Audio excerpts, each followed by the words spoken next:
নমস্কাৰ বা ছালাম লব।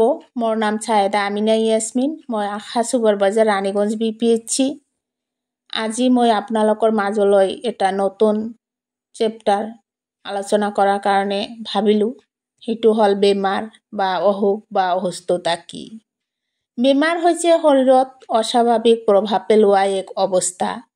বেমাৰ বুলি ক'লে কোনো মানুহক কষ্ট দিয়া, বিকল ব্যৱস্থা সৃষ্টি কৰা, দুৰ্দশা দিয়া তথা মৃত্যু হোৱা পৰিস্থিতিক বুজায়। বেমাৰে মানুহক বহুত ক্ষতিগ্ৰস্ত কৰে। বেমাৰ কেৱল মানুহক শাৰীৰিকভাৱে যে ক্ষতিগ্ৰস্ত কৰে এনেকুৱা নহয়, তাক আৱেগিক আৰু মানসিকভাৱেও ক্ষতি কৰে। কাৰণ বেমাৰে কাৰোবাৰ জীৱন, লক্ষ্য তথা তেওঁৰ ব্যক্তিত্বত পৰিৱৰ্তন আনি দিয়ে বা কৰিব পাৰে। আনকি মৃত্যুৰ মুখলৈ ঠেলি দিব পাৰে। বেমাৰবোৰক আমি সংক্ৰামক আৰু অসংক্ৰামক ৰূপে বিভাজন কৰিব পাৰোঁ। ইংৰাজীত communicable disease and non communicable disease বুলি আমি জানো। সংক্ৰামক বেমাৰ, কমিউনিকেবল ডিজিজ, এইবোৰ বেমাৰ হৈছে সেইবোৰ বেমাৰ যিবোৰ এজন মানুহৰ পৰা আন এজনলৈ প্ৰত্যক্ষভাৱে বা কোনো বাহকৰ দ্বাৰা যেনে মহ বা মাখি আদিৰ দ্বাৰা সংক্ৰামিত হয়। তেনেকুৱা কেইটামান বেমাৰৰ উদাহৰণ হ'ল সাধাৰণ জ্বৰ, চৰ্দি, এইবিলাক প্ৰত্যক্ষভাৱে, আৰু ডায়েৰিয়া সদৃশ বেমাৰ মাখিৰ দ্বাৰা হয়, মেলেৰিয়া মহৰ দ্বাৰা হয়, আৰু যক্ষ্মা প্ৰত্যক্ষভাৱে সমাজৰ কোনো ব্যক্তি এনে বেমাৰৰ দ্বাৰা আক্ৰান্ত হ'লে আন এজনলৈ সংক্ৰামিত হোৱাত প্ৰতিবন্ধকতাৰ সৃষ্টি কৰে। তাৰপিছত এতিয়া আহোঁ অসংক্ৰামক ৰোগ, নন কমিউনিকেবল ডিজিজ।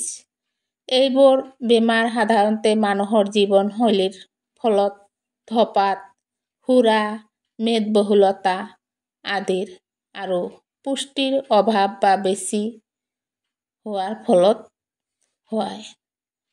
এই বেমাৰ এজনৰ পৰা আন এজনলৈ সংক্ৰামিত নহয়, অৰ্থাৎ এজনৰ পৰা আন এজনলৈ নাযায়।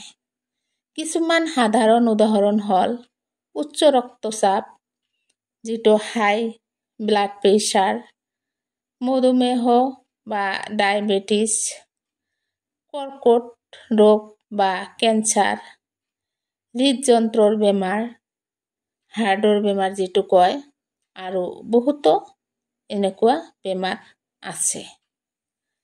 আমি আমাৰ সমাজত বহুতো মানুহক শাৰীৰিক আৰু মানসিক অক্ষমতা যেনে বধিৰ, কাণেৰে নুশুনা, অন্ধতা আদিৰ সৈতে জীয়াই থকা দেখিবলৈ পাওঁ। কোনো পথ দুৰ্ঘটনা বা কৰ্মক্ষেত্ৰত হোৱা দুৰ্ঘটনাত, জন্তুৰ কামোৰ আদিৰ ফলত শাৰীৰিক বা মানসিকভাৱে আঘাতপ্ৰাপ্ত মানুহকো আমি জানো।